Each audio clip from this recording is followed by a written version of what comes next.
there's a moment where Helen is like walking around in her suit, in her new suit, which she hasn't worn for a while. And there's like villains around and she's not exactly sure what's going on. And she happens to like, I forget if it's like a mirror or a window, but she catches sight of herself and she kind of like checks out her butt.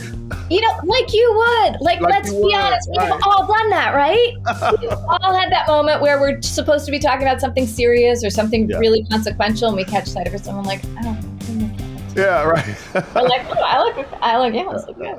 3, 2, 1, punch it. Could you jump to light speed in that tin can? Go back in time in the DeLorean. Will it crash or take to the sky? Tell me, smart guy, does it fly? Welcome to Does It Fly, the podcast that puts your favorite sci-fi properties, inventions, and conceits to the test. I'm your mad scientist, Hakeem Oluseyi. And I'm your pop culture expert, Tamara Krinsky. Time to dive into today's topic and see, does it fly?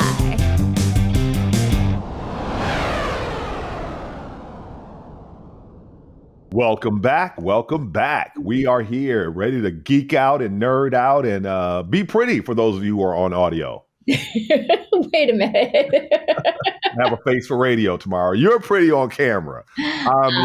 You say all the nice things. Welcome to Does It Fly, everybody. We are so happy to have you here again, listening, watching, and hopefully enjoying the show.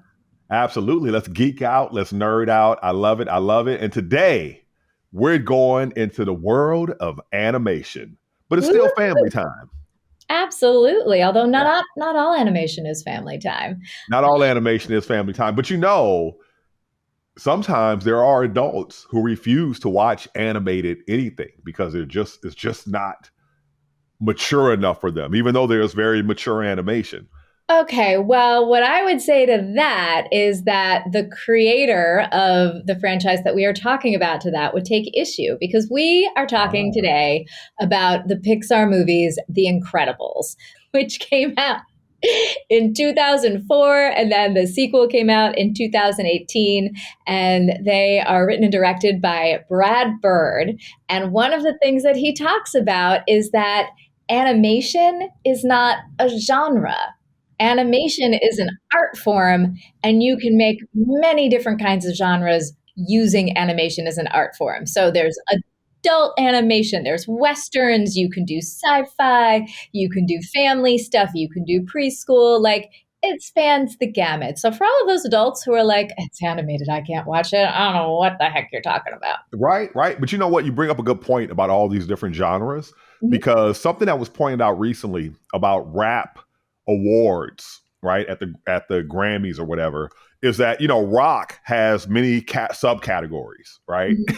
But rap has one. And they're like, you can't compare the dudes who started in the 80s and 90s that are still rapping to the guys that are like coming out today. That is not the same thing.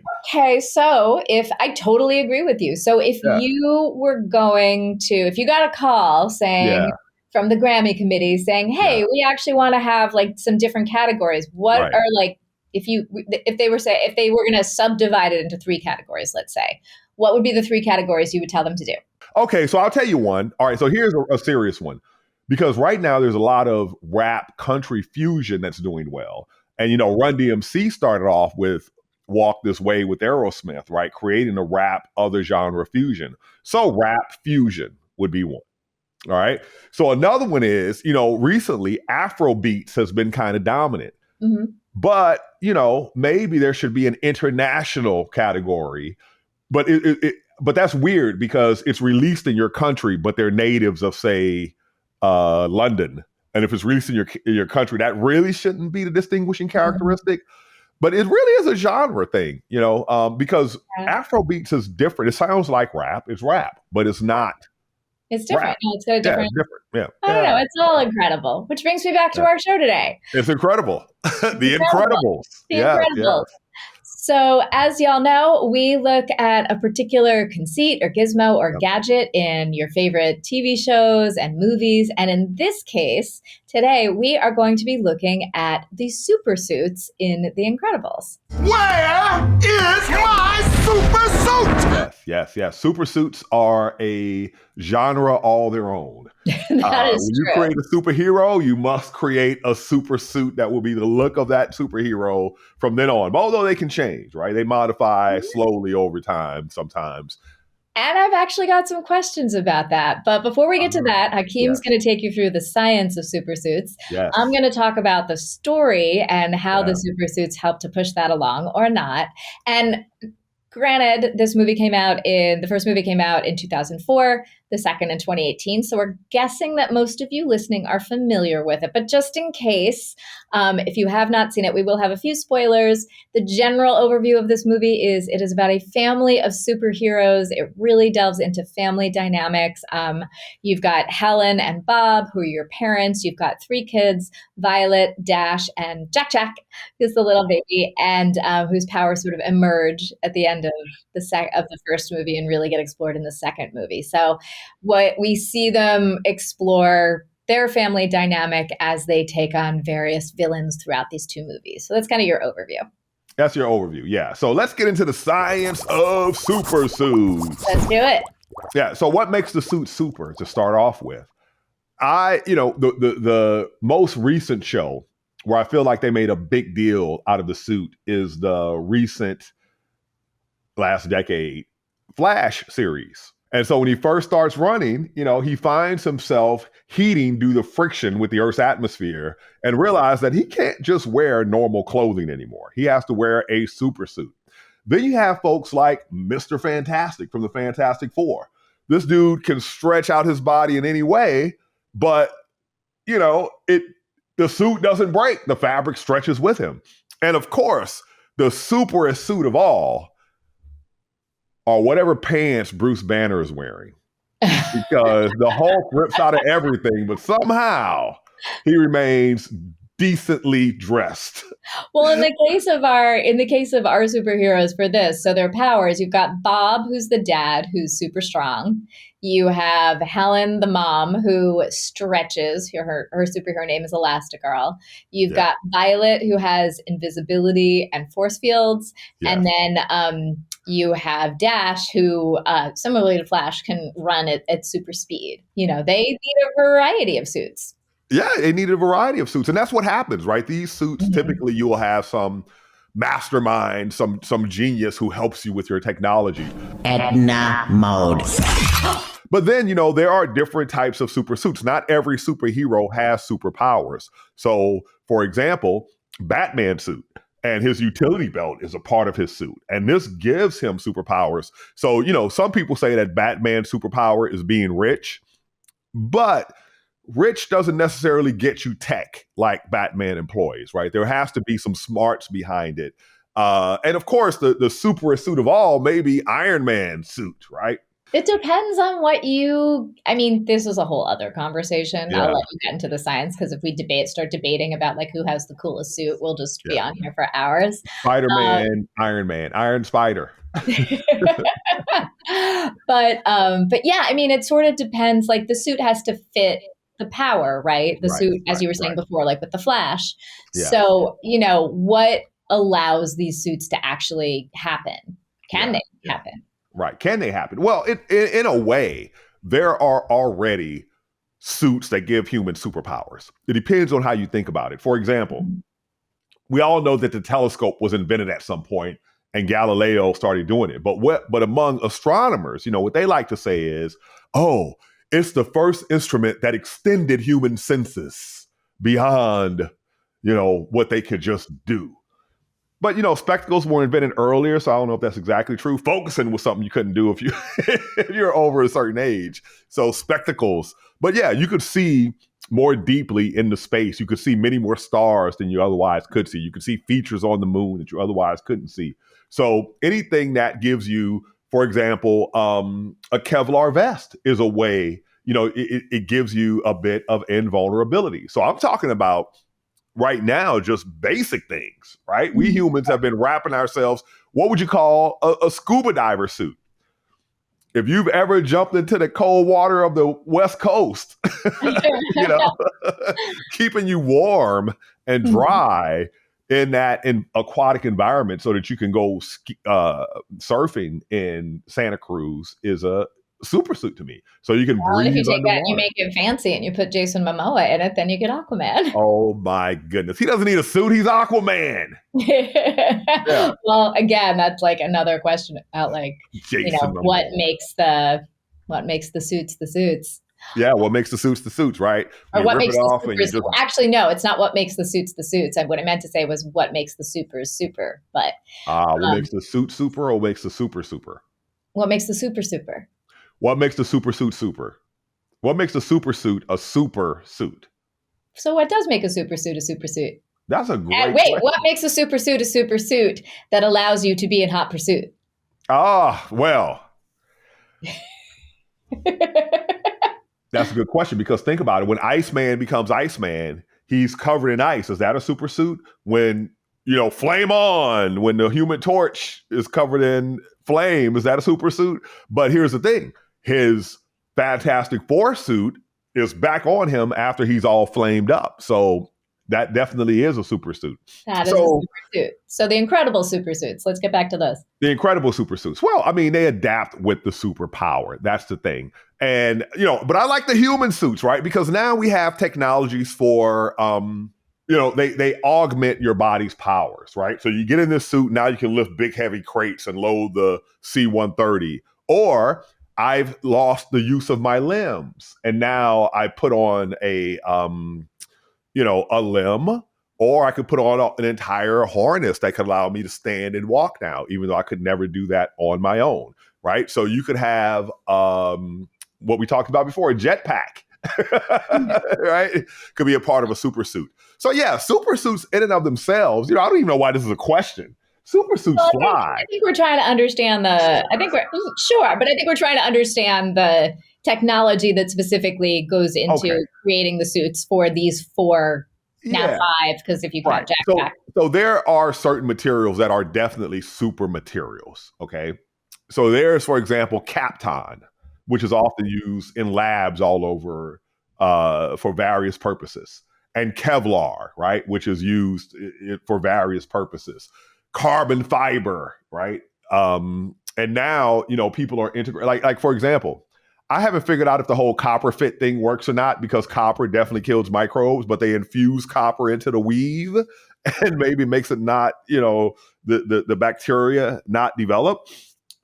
But if you look at the more extreme examples of what super suits must do, they must be incredibly durable always.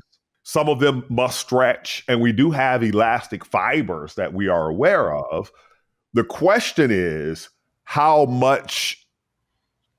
far can you go with because there's tricks, right? There's the fiber's own elasticity, but also in the weave, you can give so that, right? Like when we get hooked up with a lav mic, right? They always put some give so that you can move around, right? They make it as tight as possible, but loose enough to have give so you can move.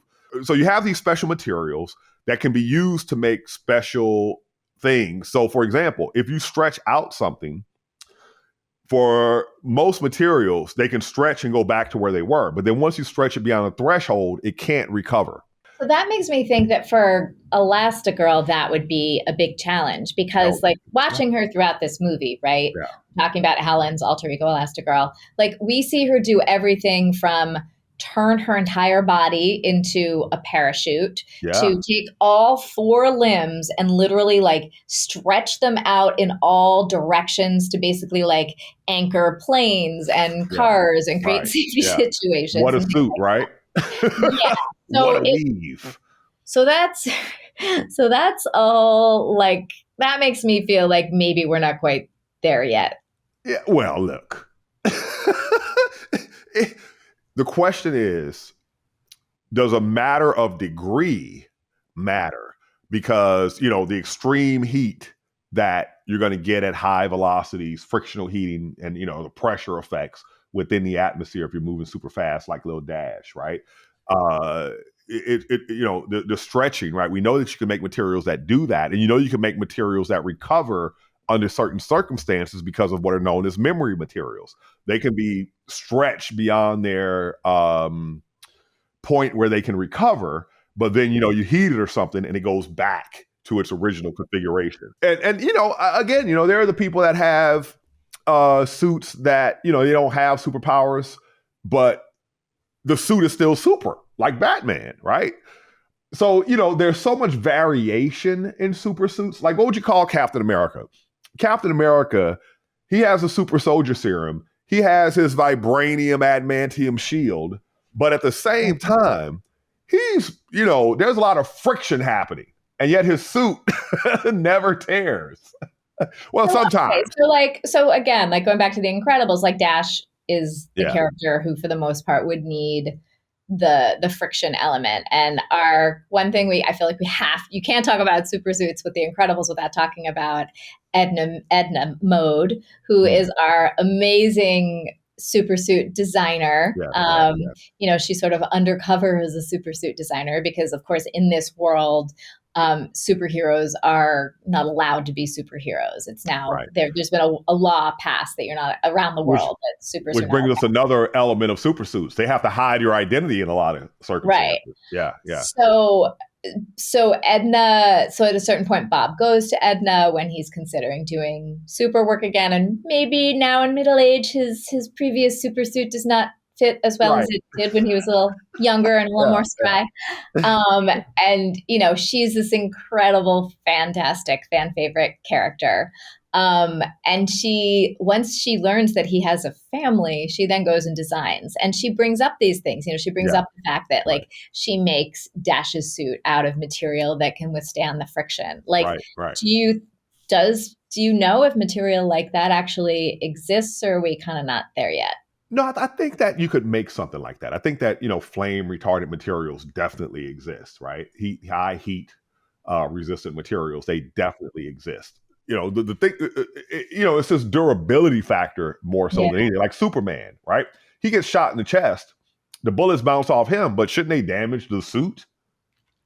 Depends what the suit's made on. I mean, when we're talking about with Incredibles, you've got sort of your different powers of you've got Mr. Incredible who's strong, right? So what does that suit need? You've got Elastigirl, who we were talking about her suit. It needs to be able to stretch and come back. And it seems like maybe the science for that isn't there so much. You've got let's Dash. do strong. Let's do strong because that's something I've had to deal with all my life. Because, sometimes I would flex my pecs and my my buttons would fly off like bullets and hurt people. So I had to get things, and then if I flex in a long sleeve shirt, my biceps and triceps just go out, virtually infinitely, that would split the shirt as well. So, when you're super strong, like Mr. Incredible and me, it really does put challenge on your clothing. But what I found is that if I don't battle celestial forces, if I just keep it to normal mortal bad guys, then you're okay. Yeah, the stresses on the suit aren't that bad, right? Who at home launders your suits? Is that you? Is that your wife? Who takes care of them? That's my butler. Okay. Yeah. He's in the OG cave. We have an OG cave. That's what I am. Dr. OG. When I'm doing my thing, you know what I mean? But sure, for sure. And what do we think? So Violet is her, we mentioned she does force fields, but her other real superpower is invisibility. Right. That's the one. So talk. And so her thing is when and the thing about all of these characters are that they have their superpowers whether they're wearing their suits or not. So it's only when they're in superhero mode that they put on their suits. And what's interesting about Violet to me is that in every day, if she goes invisible, you can still see her clothes. You just don't see her face and her limbs not covered by the clothes. But when she puts on her super suit, Edna made sure that the suit itself would also go invisible. So talk to me about that technology.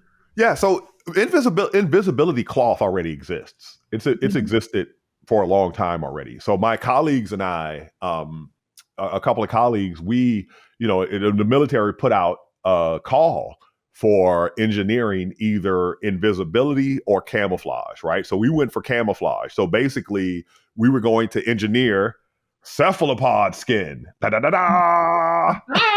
You always find a way to bring squid into it. That's right. Chromatophores and iridophores. Yeah.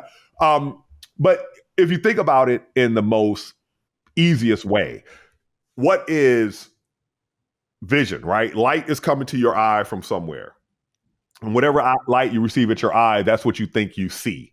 Okay. So if light is coming on this piece of cloth from one direction and it detects that light and re-emits it from the other side, it is effectively invisible because it does not, block the light. It's not creating it is creating its own light, but it mimics the background. So you're good to go. And if you could do that in all directions, you'd be good to go, right? But the way it happens in this particular manifestation, right? If you're talking about a suit and you have these like creases right here and things like that, how would you, you'd have to have a really complex processing algorithm that's really fast because if you're moving and doing things, it's able to sense and project because it's not just matching, you have to match the color and the intensity of the light. And you have to update rapidly as the person moves. So that's a huge challenge. It doesn't sound impossible, but it's highly improbable because if you look at the invisibility garments that are made, they're pretty much flat for the most part, and you have to look at them from the right angle for the effect to work. Right. Yeah. And then in the second movie, that's where we finally get into Jack's powers, the baby who, jack of all trades, he can he's like a fire baby at one point. He's a devil. He's a goo. He's got like a goo thing going on. And Edna creates a suit for him as well. So that seems like it needs to be everything, which that's seems... right. An everything suit. Right. Which, come on.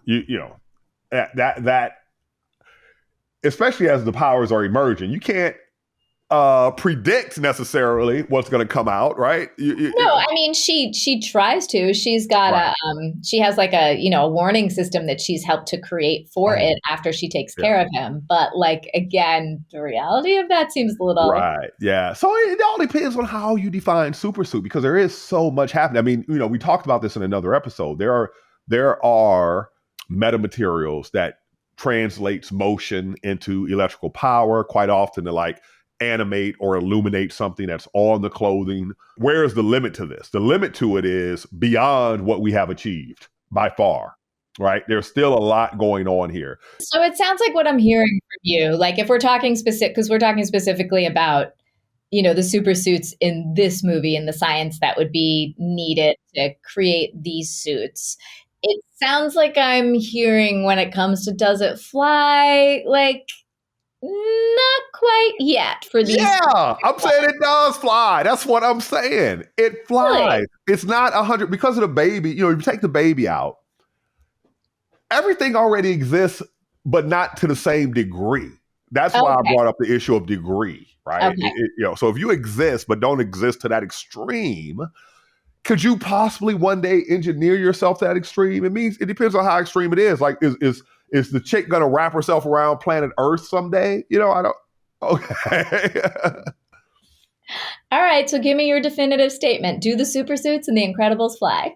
I say the super suits in the Incredibles do fly.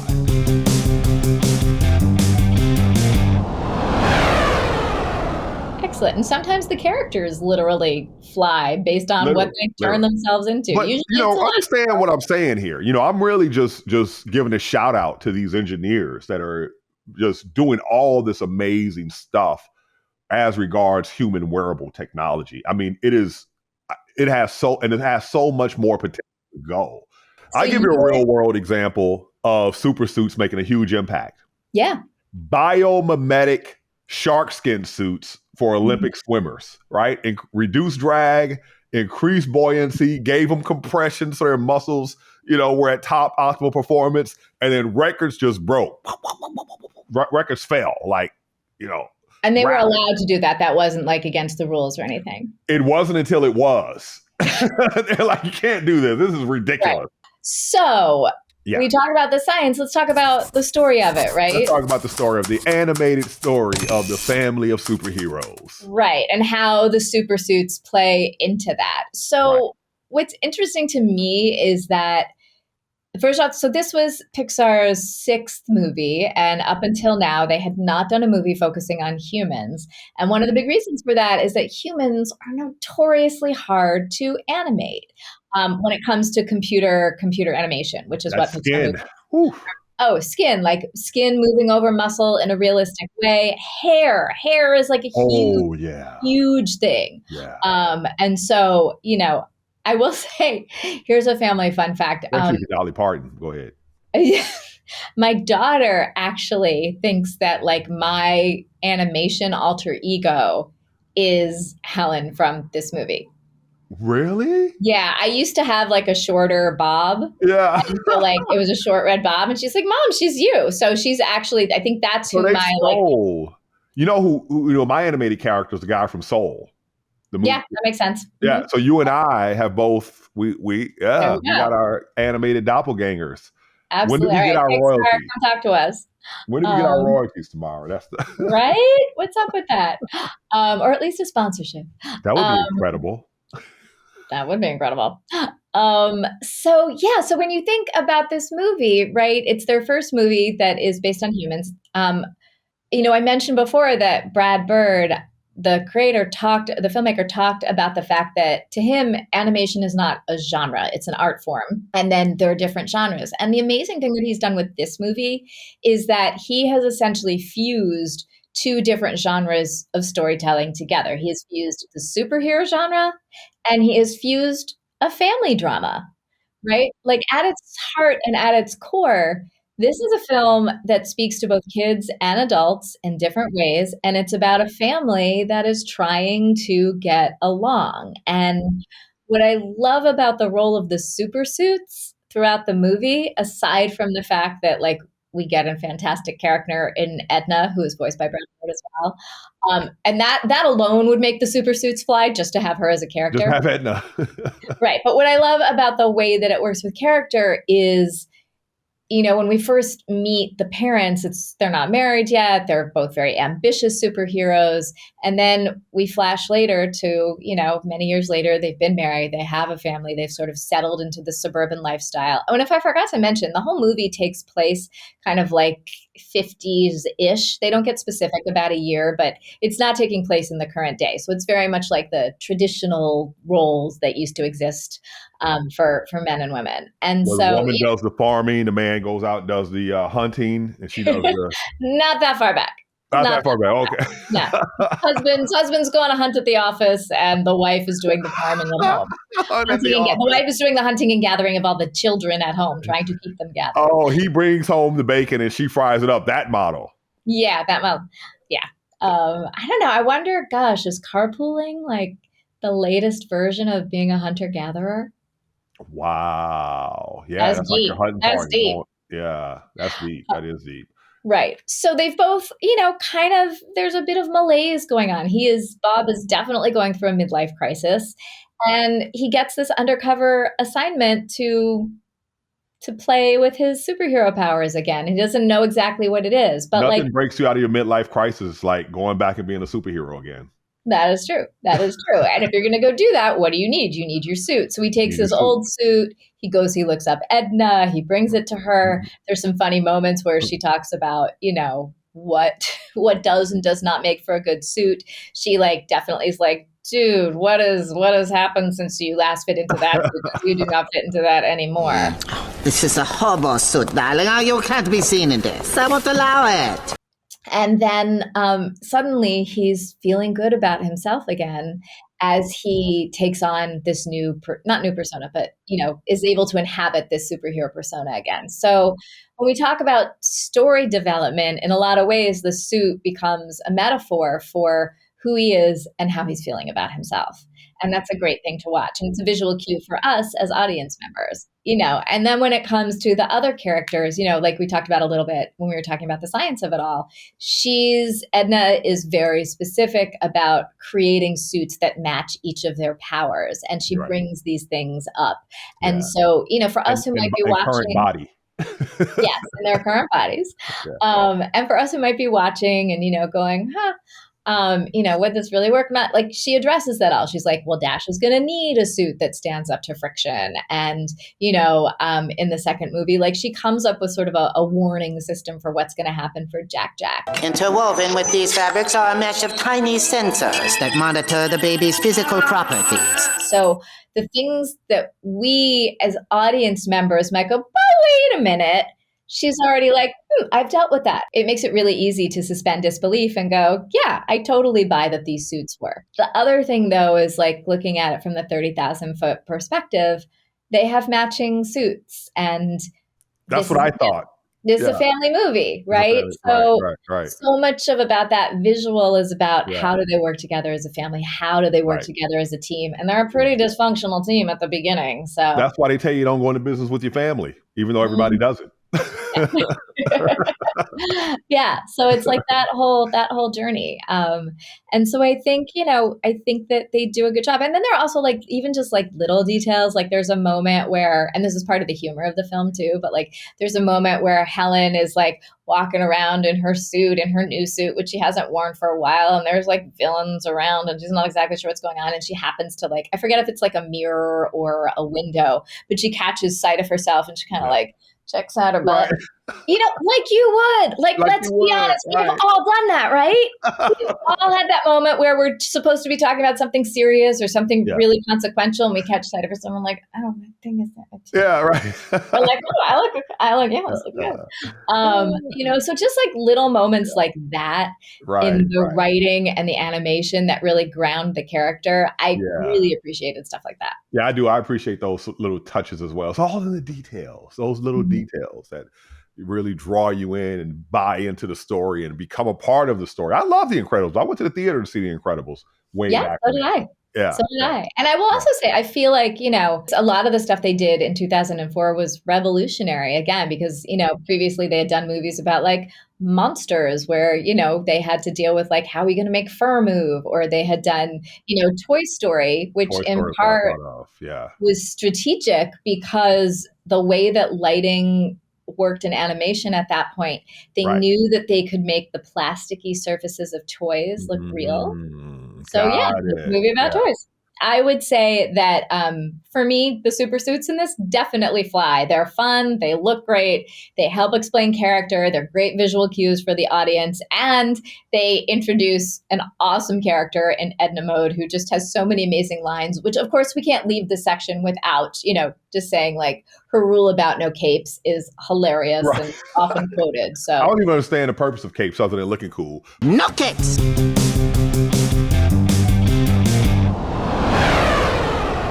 But the other thing, they tied a family together. The suits tied a family together into a single unit. And love. You think about family, love, the bond of family and love. Let's talk about the vibe of The Incredibles. This is the third part, people, where we've talked about the science.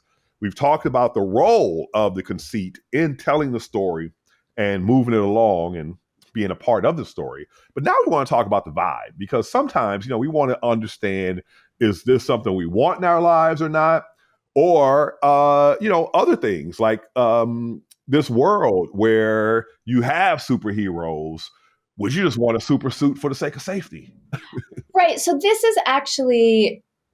is the question I was thinking about talking, because we often use this to kind of extrapolate out into like a bigger question. And my question is, and this is a very geeky question, but like,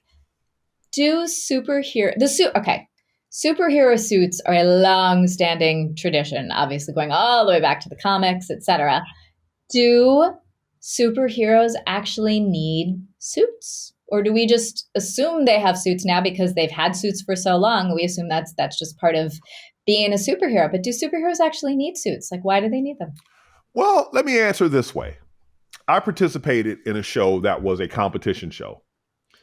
And one of the things the producers required the contestants to do is wear the exact same outfit every show, which was as a surprise to me. Did they wash them in between episodes? Yeah, from episode 1 through 8, same clothing, right? They had several, versions of each, and every night it went to the dry cleaner. I just want to make sure they didn't smell. No, they didn't smell. All right. So a lot of people commented on that when they made comments online about it. And so the producers responded. They say, okay, we thought of it like a uniform.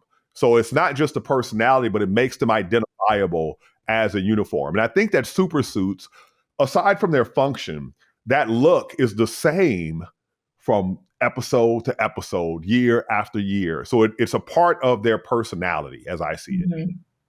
Right. And I for sure. And then, like there's a couple of things that come to mind. So one is sometimes the suit actually literally provides powers or enhances powers.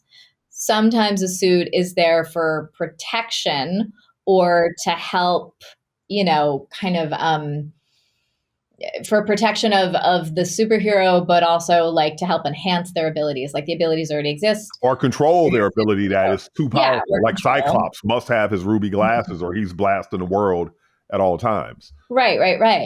And then, there's the anonymity angle too. Like Or you were Cyclops. saying that it makes it, a suit can make you identifiable, but it also hides your personality, or hides Your your, true your identity. real identity. And when we think of Yeah. like that, I think about that a lot because of just the idea of, well, okay, why would you want to be anonymous as, why would you want to be anonymous as like your real person? And there are so many reasons because like we live in celebrity culture. And if everybody always knew that like you were Iron Man or you were so-and-so, Right. or you were your Yeah. secret superhero who you haven't revealed to me yet, you would not be left alone. And we've seen what happens. We've seen That's what right. happens with paparazzi and kids and all of that. So like that's number one. But two, the other thing that like The Incredibles really made me think about, and then actually another show that we've talked about, The Boys, makes me think about is that the public opinion towards superheroes is not constant.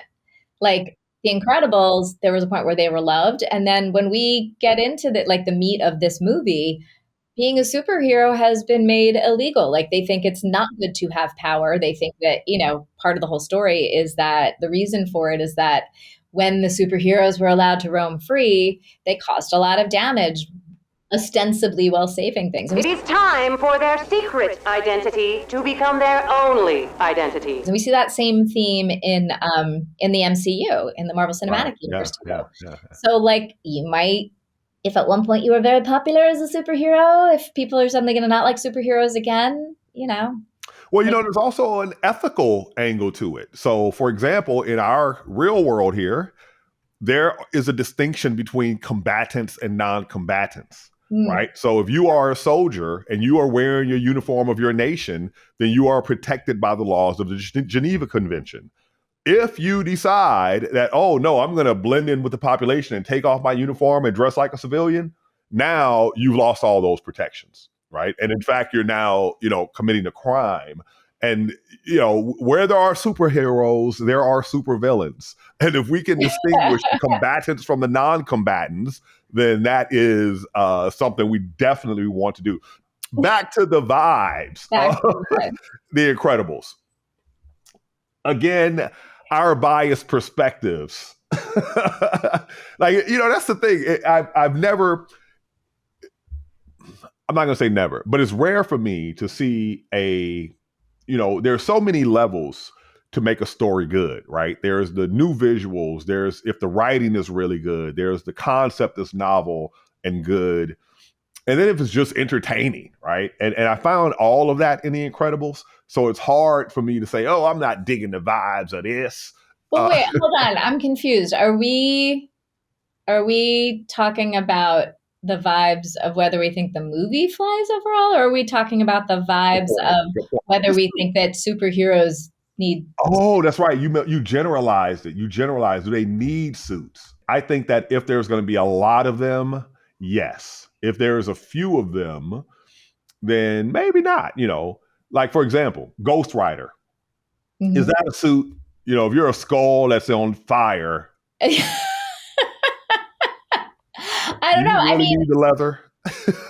Yeah, it's a good question. I mean, and then you've also got somebody even like Doctor Strange, right? Whose suit is pretty much comprised of his tools. Like he, much to Edna's dismay, has a cape, but yet he has a cloak. He has a cape, which is his cloak of invisibility. And so, would that is that a suit? Is that just a tool that looks like a suit? I mean, he's got obviously a whole outfit that we see, but What about Dr. Octopus from Spider-Man? Does he have 4 additional limbs? Is it a suit? Because they're connected to his brain, right. and they That's a good, drive him crazy. yeah. Or is that's a very good question. I mean, I feel Your like suit becomes part of you. in some ways, do we compare that to like an Iron Man type suit, which is essentially a technological piece that fuses with you? But no, he talks to the personality of his AI Right. that is a part of the suit kingdom that suit mansion kingdom that he's in.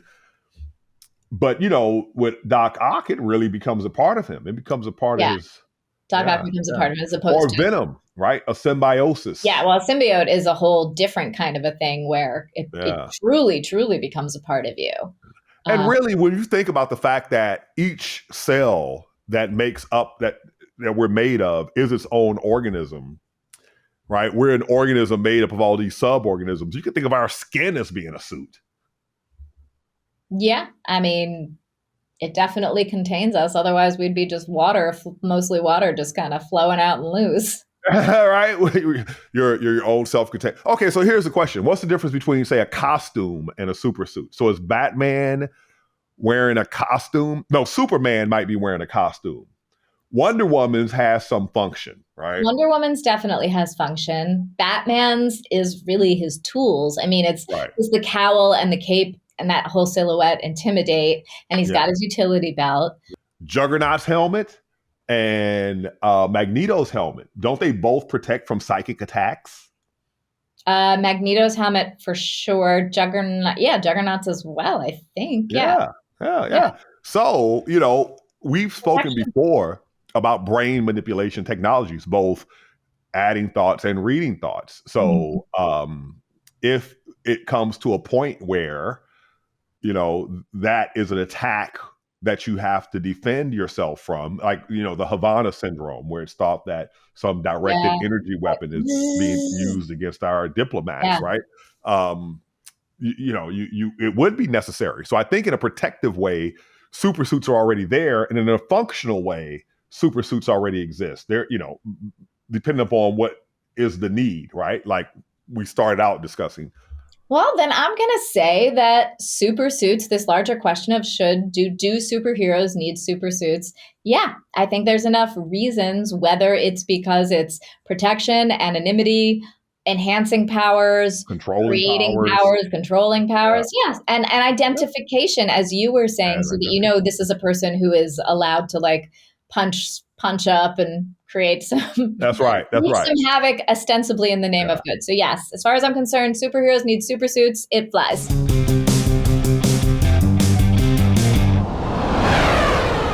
Man, this might be it's been a while since we had 3 flies in one episode. The vibe of the super suits and what they do for the story, and the fact that, technology is mimicking not exactly this art, but they have both evolved together, because this is an ongoing story, from chainmail, suits of armor, to just the invention of clothing. Well, we are a super suit species. Well, I then want to kind of end this episode by giving a shout out to all of the engineers, all of the material scientists, all of the costume designers who have realized these on screen, all of the inventors and technologists, all of their on-screen counterparts like Q in the Bond movies. Whether you're doing it in real life or whether you're doing it on screen, you are pushing forward the boundaries of what we can be and do as humans. So I say y'all fly, and thank you for that. Thank you for that. Thank you for that. So, I mean, when I think of other species that do something similar, I come up with the hermit crab, and I come up with that there's some bug or some small animal that builds something on its back to, you know what it does? It puts the carcasses of the other bugs that's eaten on its back to disguise itself, right? So super suits are a thing in the animal kingdom. So, we are just the masters of it. Just like our brain and our imagination takes us beyond what the other animals are capable of, we've done the same thing with material sciences, textiles, and super suits. Absolutely. Well, thank you everyone for tuning in to listen to Hakeem and I totally geek out about superhero suits. This is Does It Fly? If you want to find out more about any of the stuff that we were talking about, our producers do an awesome job of listing links and resources on the website, which is doesitflypod.com. And you can also find us on our socials, TikTok. We're on a couple of other Instagram. You can find us also at Does It Fly Pod. And you can still find me on Friendster and MySpace. I can't find me though, but you probably could. You're savvy. Hakeem, thank you for always leaving me with a laugh. Thank you. It always feels good when I end this podcast, Tamara. All right. Check us out every Friday with a new episode. We'll see y'all soon.